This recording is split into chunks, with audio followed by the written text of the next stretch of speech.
Welcome back to Long War 2 Abridged. Last time we were getting back on track with a number of simple and ultimately successful missions. We also managed to progress the story somehow, building the Shadow Chamber, or at least starting to build it. Then I tried to progress the Liberation thing and failed, but this time failed a bit more gracefully with nobody dying. So now we're just back to the regular missions, and the next thing to do is to find a lead. Yes, we're back on that again, only this time in East Asia. Started this one off with a snipe. We set up on top of a building and there are a couple of guys standing on a train for some reason across the way from us. A nice snipe from Belisarius crits and kills the officer. That is what I'm talking about. The other guy comes towards us, but he goes into a position that's really easy to outflank from our position, so that's nice. There's also a drone, but it just flies up and gets itself killed. And there's the outflanking on that guy. Now we didn't really move very far because two more enemies appeared. There's a mech just on the other side of the train, got some damage with Belisarius there. And there's also an enemy over there on the left, next to the train that we need to get into to do the hack for this mission. The mech makes a slightly glitched run towards us. We've got Roosevelt and Napoleon on the right by the time it did that, and the Overwatch took it down, so no trouble there. As for the guy, I damaged him with a grenade and ended up running forwards with some run and gun. He was just sitting there doing nothing, so that was all good. And down he goes. Then it was time to go into the train and hack the thing with a few turns to spare, but actually there were two snakes right next to it, and Roosevelt here ends up right on top of them. Luckily it's Belisarius up again with the carry, back from where he was at the start of the mission. He crits again across the map, taking out one of the snakes instantly, so that's going to make our life way easier. The other guy in the next turn gets hit again by Belisarius, continuing his carrying, and I'm going to pronounce his name differently every time. And then a grenade goes out to finish off the final snake, and that was the mission. A real easy one. When things go well, they just go well. If nothing tragic or XCOM-y happens, like reinforcements showing up, things just go as you expect. Good stuff. Belisarius did so well in that mission, he is getting an upgrade. The Mag Long Rifle I've saved up for this, and it's going to pretty much double his damage output. It's a very good weapon. Throw on the upgrades and now he's probably our best operative, Belisarius, all of a sudden. A few other guys have the mag weapons at this stage as well. A good mission came up here. Not only can we rescue a ranked up grenadier, but it's got the Liberation Rescue a Defector thing. So this progresses towards East Asia's liberation, meaning we might as well do that.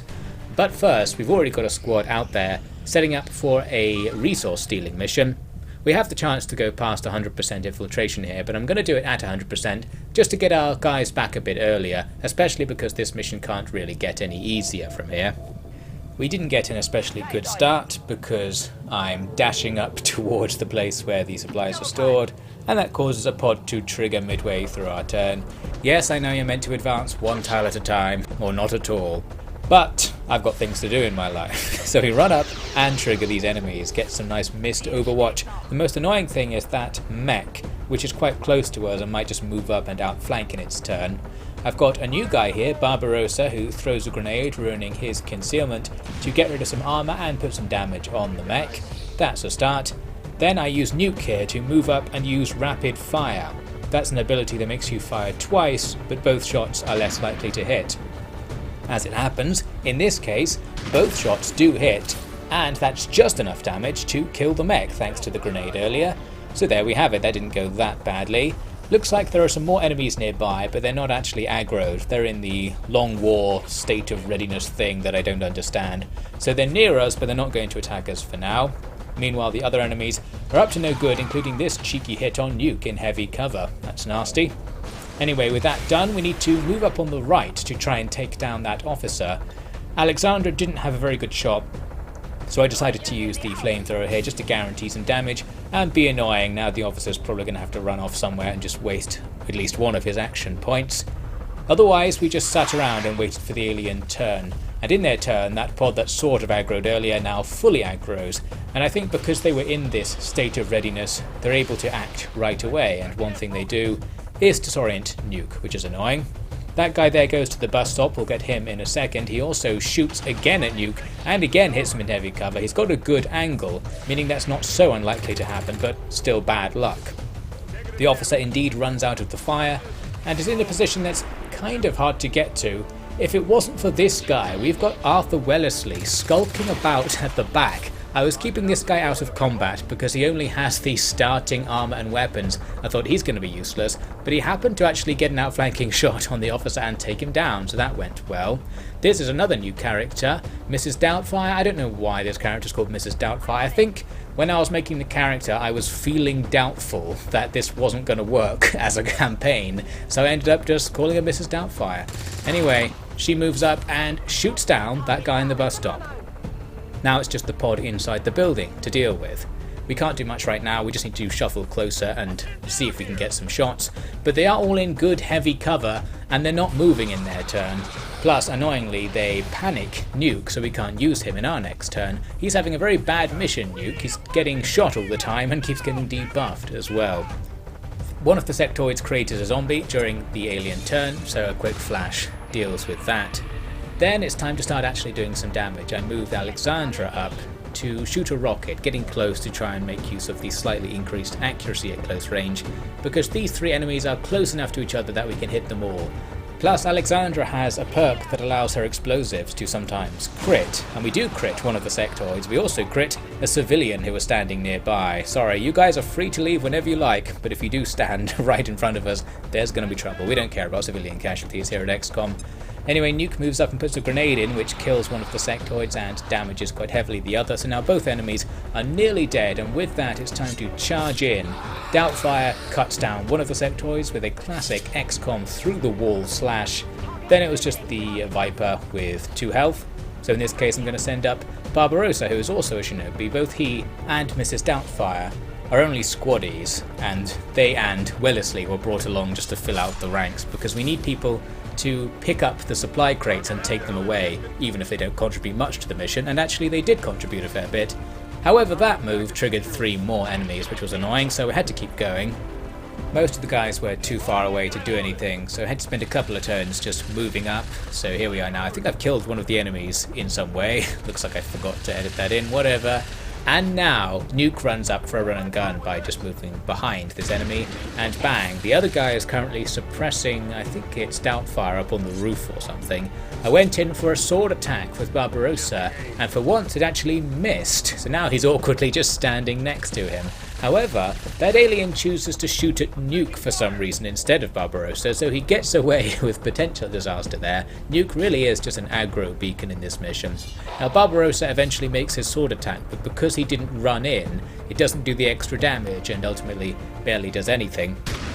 Luckily, disaster was avoided again because of Nuke. He scored a 40% or something chance to hit shot, killing that guy before he attacked Barbarossa at point blank range. And that brought an end to the mission, just went around picking up all the things and got out of there, scoring a nice haul, including some Illyrium crystals, which we're particularly short on right now, and a load of supplies, enough supplies to buy a couple of pieces of armor and a couple of weapons, so we'll do that and continue gearing up. I think I still need way more supplies to totally outfit the whole squad with all of the optimal stuff, but we're getting closer to probably being where the game's thinking we're supposed to be at this stage.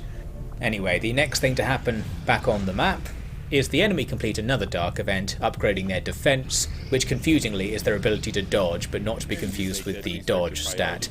These dark events just keep happening and we never get the chance to stop them, so clearly we're just way far behind on intelligence gathering. We complete another month, and interestingly, we didn't lose any money due to spies. We don't have any spies in our bases right now. I think the aliens have decided we're not a threat and they're just not bothering to stop us, which might work to our advantage. A mission comes up to get a load more people into our bases. I'm sure some of those guys are just spies. And while I wasn't particularly interested, I decided to go on it just because we don't get many missions these days, as I've mentioned previously, so we kind of just have to go on all of them to have any chance of getting the experience we need. Then that more important mission with the Liberation Rescue Defector thing comes up, so let's look at that.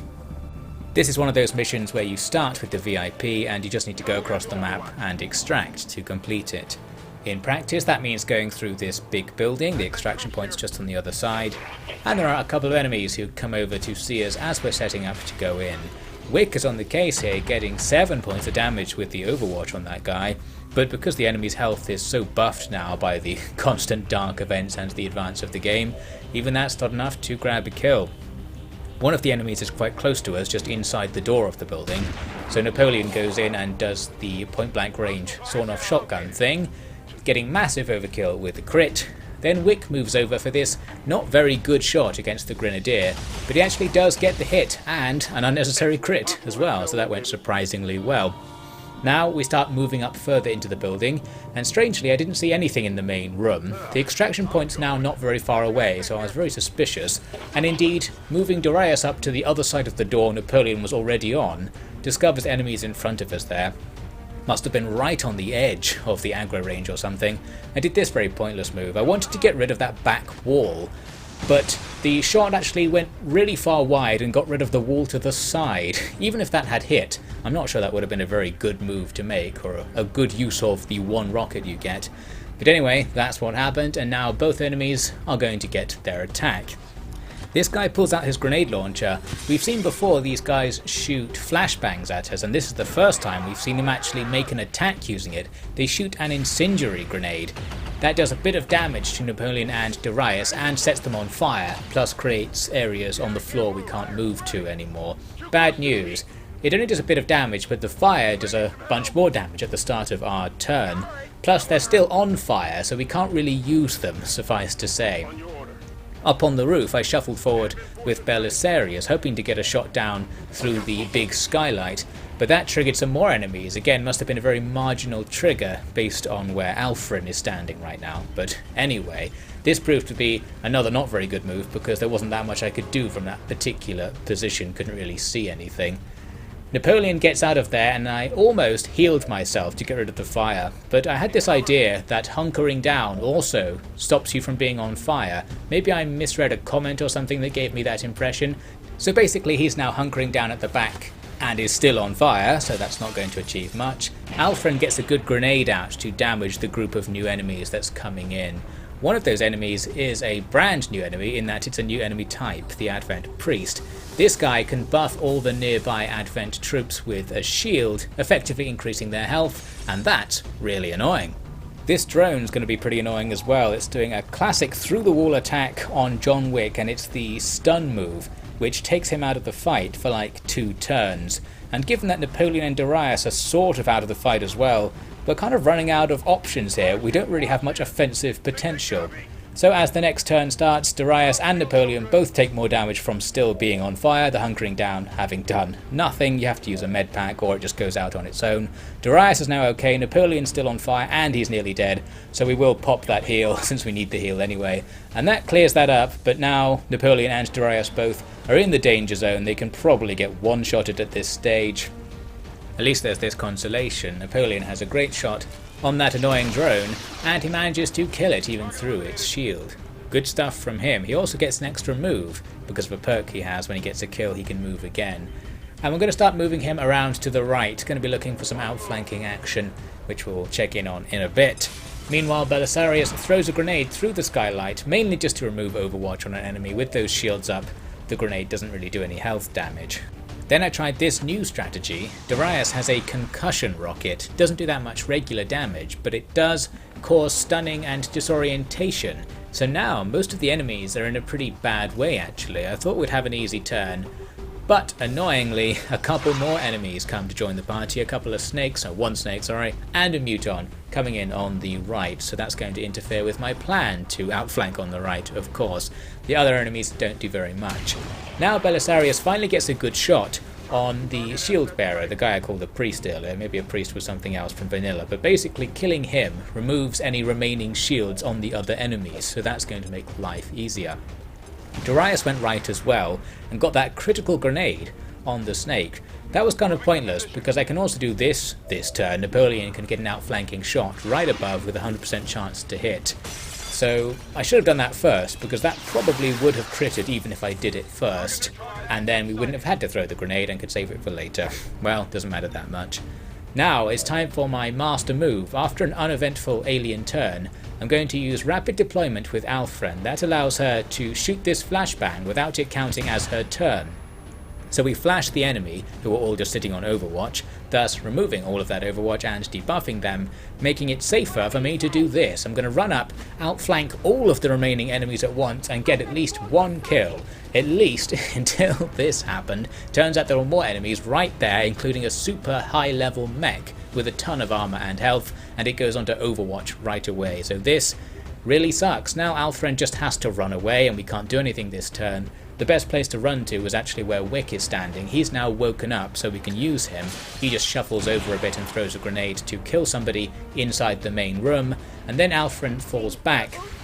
However, that does cause the overwatching mech to shoot, doing tons of damage, ripping off her armor and half of her health. So that did not go very well in the end. We've been XCOM'd once again. I shouldn't have tried to do a tactic. Now back on the right, Napoleon throws a grenade to take some armor off that Muton and deal some damage. That decent mech comes in from the background and gets some suppression on Wick, but that's all the aliens achieve in their turn. Now we're back to attacking. Darius moves up and takes advantage of the fact that the flamethrower does damage through walls to put some damage on the Muton, but only a little bit. Then Napoleon can move up to do the grand outflanking maneuver, only on the other side of the building and not quite as good. But this does give him a really good shot on the Muton, who doesn't appear to know he's there either. We can get the 100% chance to hit and a good chance to crit, which we do get, which completely invalidates the move from Darius, a running theme. In this mission, Napoleon is just upstaging Darius constantly. Anyway, back on the other side of things, we need to deal with the suppression, and we're going to do it in a curious way. Belisarius up on the roof uses hollow target on the mech. That means the mech's now easier to hit, which increases the chance of this working, and it does work. John Wick just shoots right back at the thing suppressing him, gets the hit, and that takes away the suppression as well as doing some damage to the mech, always handy. Now it's the alien turn again, and the mech's going to cause us some issues. You might remember from my last campaign in XCOM that these red mechs were problematic. They have an area of effect guaranteed damage attack. Luckily it only does a couple of points of damage. I think it might have been stronger in Vanilla or War of the Chosen.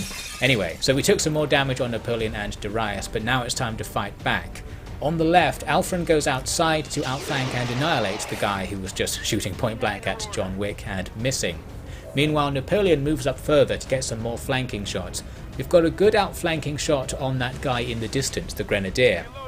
There's a 100% chance to hit, and there's every chance that will kill him if we get a good damage roll. However, we've got a better move to make. We can use the Shredder Cannon on his exoskeleton. That's guaranteed to hit both him and the mech, and it actually crits the Grenadier so he dies, plus the mech loses some armor. Overall, good stuff. Back on the left, John Wick moves up and gets line of sight on the mech.